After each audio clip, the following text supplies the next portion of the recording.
फरमाया है इसके बारे में, इसको दो तरीके से देखा जा सकता है। एक तो ये है कि इलेक्शन कमीशन की सुप्रीम कोर्ट में चूंकि काफ़ी बुली हुई थी, आपको याद होगा ना कि जब 14 मई की डेट दी थी उन्होंने, तो फिर उसके बाद किस तरह रगड़ा था उन्होंने इलेक्शन कमीशन को और इलेक्शन कमिश्नर को। लेकिन अब ये लगता है कि इलेक्शन कमीशन जो है उन्होंने असर्ट करने का फ़ैसला कर लिया है।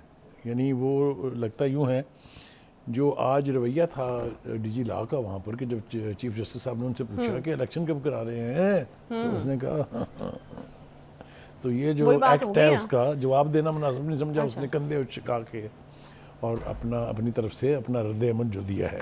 एक तो ये है। दूसरी बात ये है कि ज़रा थोड़ा सा पीछे मुड़ के देखें, अगर आपको तो याद है, आपको 14 मई की तारीख दी थी इलेक्शन कमीशन ने कि पंजाब में इलेक्शन करा दें आप।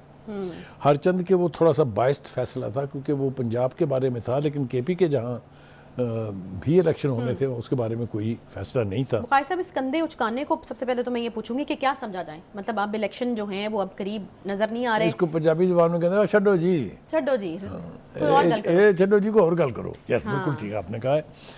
तो एक तो ये मुझे यूँ लग रहा है कि इलेक्शन कमीशन अब असर्ट करेगा, इसलिए कि उसको सब्सिक्वेंटली जो हम बात करेंगे कि उन्होंने जो फैसले किए हैं वो बड़े सख्त हैं। आप देखें ना, अदालत आलिया के होते हुए ये इस किस्म के फैसले करना, जो उसके ऊपर बाद में बात करते हैं। लेकिन ये जो रवैया था आज, ये यकीनी तौर के ऊपर आज काबिल एतराज़ तो मैं नहीं कहूँगा उसको, लेकिन ये कि जब आप किसी चीज़ को बहुत ज़्यादा रगड़ेंगे ना तो वो फिर रिएक्ट तो करती है। तो ये एक तरह से रिएक्शन था डीजी लॉ का, और वो जाहिर है कि वो अपने बॉस के मैंडेट के बगैर इस तरह की हरकत नहीं कर सकते। तो लगता ये है कि इलेक्शन कमीशन में आने वाले दिनों में बहुत सारी यानी ऐसे फैसले आप देखेंगे। दूसरा ये कि जो हल्काबंदियों के हवाले से पिटीशन आज थी जिसकी वजह से ये सारा कुछ हुआ, उसके ऊपर भी थोड़ा सा बैकफुट पे जाना पड़ा है सुप्रीम कोर्ट को। क्योंकि उन्होंने वो जो पिटीशन थी, जो पिटिशनर था, उसके सारे मामले को वापस इलेक्शन कमीशन को भेज दिया कि ज़रा इसको आप देखें कि आप क्या कर रहे हैं। इलेक्शन कमीशन की पोजीशन जो है वो स्टेटेड है कि अगर नई मरदमशुमारी के ऊपर इलेक्शन होने हैं तो कम से कम 4 महीने का अरसा दरकार है, सिर्फ हल्का बंदियाँ करने के लिए, नए सिरे से हल्का बंदियों को तश्कील देने के लिए। अभी एक और बात का जिक्र नहीं कर रहे वो, क्योंकि जब हल्का बंदियाँ नई मरदमशुमारी के मुताबिक बढ़ जाएंगी तो वोटर लिस्ट भी तो अपडेट होंगी कि नहीं होंगी। अच्छा, फिर इन दोनों ही सूरतों में वोटर लिस्ट के ऊपर भी और हल्का बंदियों के ऊपर भी लोग एतराज़ात करते हैं, ऑब्जेक्शन करते हैं और उसके खिलाफ अपील करते हैं। ये टाइम ऐड होता जा रहा है, ये टाइम ऐड होता जाएगा। अब आप समझ रही हैं, मुझे लगता था ज़्यादा कोशिश करनी पड़ेगी आपको समझाने के लिए। तो एक तो मैं वसूख से ये कह सकता हूँ कि इलेक्शन 2023 में नहीं है। चलें, अब ये बता दें 24 में भी है कि नहीं। ये भी इट्स ए $100 मिलियन क्वेश्चन। लेकिन ये हम आपको बता पाएंगे जब दिसंबर आएगा। अभी तो इलेक्शन कमीशन ने ही जो है वो कंधे उचका दिए हैं, तो फिर किस तरह बताएंगे? ऐसे वैसे उचका दिए हैं कंधे। अच्छा, अब सूरत हाल इसी तरह से है ना बुखारी साहब की सारी जिम्मेदारी इलेक्शन कमीशन के ऊपर है कि इलेक्शन उन्होंने कंडक्ट कराने हैं। देखिए, ये जिम्मेदारी उनके ऊपर थी, लेकिन उनके जो बाकी के इख्तियारात थे उनको आपने स्नब किया। सुप्रीम कोर्ट ने बहुत सारी चीज़ें जो इलेक्शन कमीशन ने कहीं उठा के फेंक दी। अब मुझे लग रहा है कि दोबारा से उन्होंने फैसला किया कि हम इंसर्ट करेंगे, कोर्ट जो भी करे। मैंने कहा ना कि 14 मई का फैसला जो है, जो हतमी फैसला उन्होंने लिखा है एक हफ्ता पहले, उसमें भी लिखा कि हमने कहा था 14 मई को इलेक्शन होने चाहिए थे, 14 मई को इलेक्शन होने चाहिए थे। इतनी जिद पर कायम है, मगर हुए नहीं हुए ना। इस चीफ जस्टिस साहब मौजूद हैं, गए तो नहीं ना। एनीवे, हैविंग सेड दैट, अब आ जाए जनाब, जो मैंने बात की थी कि इलेक्शन कमीशन जो है असर्ट कर रहा है अपने आप को, मगर वो असर्ट करने के अंदर थोड़ा सा हदूद से तजावुज़ भी कर रहा है। देखिए, आप नेशनल मीडिया को कंट्रोल कर सकते हैं, उसके लिए आपके पास टूल्स हैं, उसके लिए आपके पास लेजिस्लेशन है, कानून है। उसके बाद आपके पास इंस्टीट्यूशंस हैं, मिनिस्ट्री ऑफ इंफॉर्मेशन है, पैमरा है, APNS है, बहुत सारे, यानी APNS का तो मैंने नाम वैसे ही ले दिया, मिनिस्ट्री ऑफ इंफॉर्मेशन है, आपके पास पैमरा है, आपके पास PPC में लॉज हैं, तो आप बहुत तरीकों से कंट्रोल कर सकते हैं। लेकिन सोशल मीडिया को रेगुलेट करने का आप तस्वुर भी नहीं कर सकते। बट यहाँ पे उसको करने की कोशिश की जा रही है। देखें, कोशिश करना एक अलग बात है, लेकिन क्या ये कोशिश जस्टिफाइड है? क्या ये कोशिश जो है ये नॉर्म्स के मुताबिक है? पूरी दुनिया में सोशल मीडिया के ऊपर कोई कदगन नहीं है। अच्छा बुखारी साहब, यहाँ पे ये सवाल नहीं है कि क्या हो सकता है और क्या नहीं हो सकता, जो हो सकता है उसके ऊपर भी जो पाबंदी लगेगी वो ठीक लग रही है कि नहीं ठीक लग रही, सवाल ये है। मैंने आपसे ये अर्ज किया, कोशिश की मैंने, लेकिन आप भी सुप्रीम कोर्ट की तरफ से कोई बात सुनने और मानने के लिए तैयार नहीं है। मैंने ये अर्ज किया कि आप कोशिश भी करें तो सोशल मीडिया को रेगुलेट नहीं कर सकते। माजी की मिसालें दे देता हूँ आपको। एक दफ़ा ये फैसला किया गया कि आप ट्विटर और फेसबुक बंद कर दें, हो गई थी बंद, यूट्यूब भी बंद हो गई थी, याद है, फिर रही बंद, नहीं बंद रही। क्यों? दो वजह थी उसकी। एक तो ये कि दुनिया में कहीं भी इस किस्म के कदगन नहीं लगते हैं, ठीक है, और दूसरी बात ये है कि जब कदगन आपने लगा दिए तो लोगों ने 85 नए तरीके इजाद कर लिए थे, यूट्यूब पे लॉगिन होने के, फेसबुक पे लॉगिन होने के और ट्विटर पे लॉगिन होने के। इज दैट राइट और नॉट? बिल्कुल मुख्तलिफ ऐप्स का इस्तेमाल किया गया था। विच मीन्स कि सोशल मीडिया को उस तरह से काबू करना जिस तरह आप नेशनल मीडिया को कर सकते हैं, ना आसान है और ना ही करना चाहिए, क्योंकि पूरी दुनिया में इसको बड़ा नेगेटिवली देखा जाएगा। अच्छा, अब एक एक करके मेरे ख्याल में इसके ऊपर बात कर लेते हैं। इलेक्शन पोल्स सर्वे कराने पर जो है वो पाबंदी लगाई गई है, और ये तो हमेशा से रिवायत रही है कि इस तरह के सर्वेस होते हैं, लेकिन वो उसको हमने अब्यूज़ किया। वो अब्यूज़ हमने इस तरह से किया कि मैं आपको नाम तो लेना नहीं चाहूँगा, लेकिन ऐसे ऐसे लोग मिले जिन्होंने कहा इस हल्के में 100% वोटर फला पार्टी का है। Who are you to decide this? Is that the way to decide?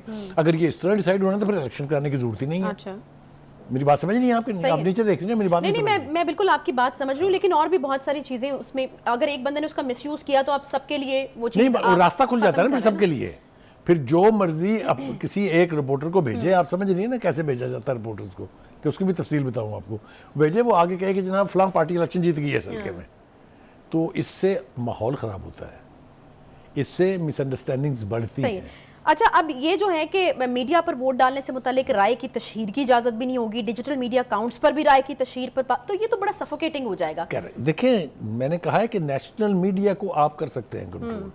National media का काम ये नहीं है कि वो आपको इलेक्शन के रिजल्ट से पहले ये बताए कि फलां जीत रहा है, फलां पार्टी लीड कर रही है। ये स्पेकुलेटिव है ना सारा। तो नेशनल मीडिया की हद तक तो ठीक है, उसका भी एक तरीका कार है ना। आप कहते हैं कि गैर हतमी, गैर मुसद्दिका नताइज नहीं, मगर वो भी जब इलेक्शन की पोलिंग अभी हो रही है तो आप कैसे गैर हतमी नताइज निकाल सकते हैं? पोलिंग के बाद तो इलेक्शन कमीशन कहता है ना कि जो ही पोलिंग खत्म हो, वो कह रहे हैं ना कि इससे बाज रहे। लेकिन ये मैंने कहा कि ये आप अमल रोक सकते हैं सिर्फ नेशनल मीडिया पे। जो लोग वीलॉगर हैं, जो लोग ब्लॉगर्स हैं, जो पूरी दुनिया में बैठ के पाकिस्तान से बाहर उसके ऊपर तबसरे कर रहे होंगे, आप चाहे भी तो नहीं रोक सकते। यानी प्रैक्टिकल इंप्लीमेंटेशन में इसके मसला होगा, डिजिटल मीडिया बड़ा सीरियस मसला होगा, क्योंकि ये आपकी जागीर नहीं है, ये आपके कानून के मतहत नहीं है। ठीक है जनाब। एक और बात जो इलेक्शन कमीशन ने कही है वो बड़ी खौफनाक है। वो ये है कि तरक्कियों और तबादलों पे पाबंदी, आपको याद होगा पहले इजाज़त दी थी। अच्छा। जो इंटरम चीफ मिनिस्टर थे, उनको ये इजाज़त वो थी, जो स्पेशल इख्तियारात दिए थे उसमें, वो अब वो इससे वापस जा रहे हैं। वो कहते हैं ना आप किसी की तरक्की कर सकते हैं, ना आप किसी का तबादला कर सकते हैं।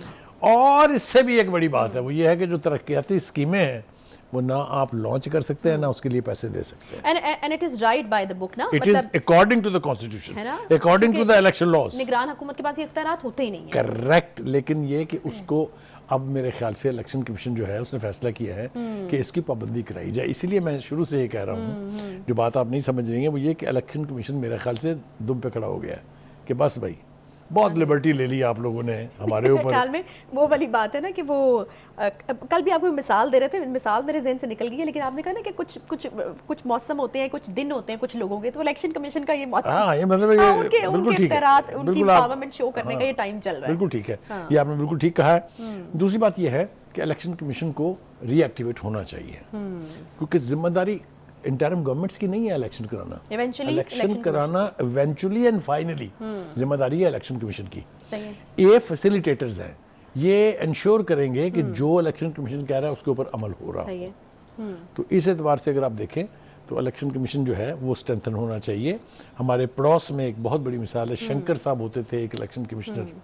नहीं तो क्या फिर इलेक्शन कमीशन कर क्या रहा है? अदालत तो कह रही है कि तारीख तक तो डिसाइड नहीं की, तो क्या कर? देखिए, तारीख डिसाइड करने के लिए उन्होंने साथ ही कह दिया ना कि जी नई पख लगी है, नई मर्दमशुमारी के तहत इलेक्शन करने की। ये बहुत बड़ा बहाना मिल गया। तो आपने खुद जाते जाते हुकूमत ने दिया ना ये बहाना, इलेक्शन कमीशन ने खुद तो नहीं कर लिया ना। फैसला किया बाकायदा, आपको पता है काबीना ने, फिर उसके बाद ये मामला काउंसिल ऑफ कॉमन इंटरेस्ट में गया, वहाँ उन्होंने उसकी मंजूरी दे दी, तो फिर इलेक्शन तो बीबी जी नहीं है, मरदमशुमारी पे होंगे। तो फिर वो आईनी जो मुद्दत है उसके मुताबिक असम्बलियाँ तहलील हुई थी, 90 रोज मिले, उसके बीच में तो नहीं हो रही इन एनी केस।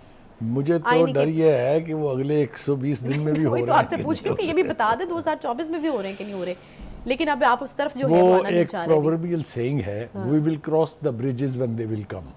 अच्छा, हम ठीक पुलों है। पर से गुजरेंगे जब तो पुल we have आएंगे, to wait।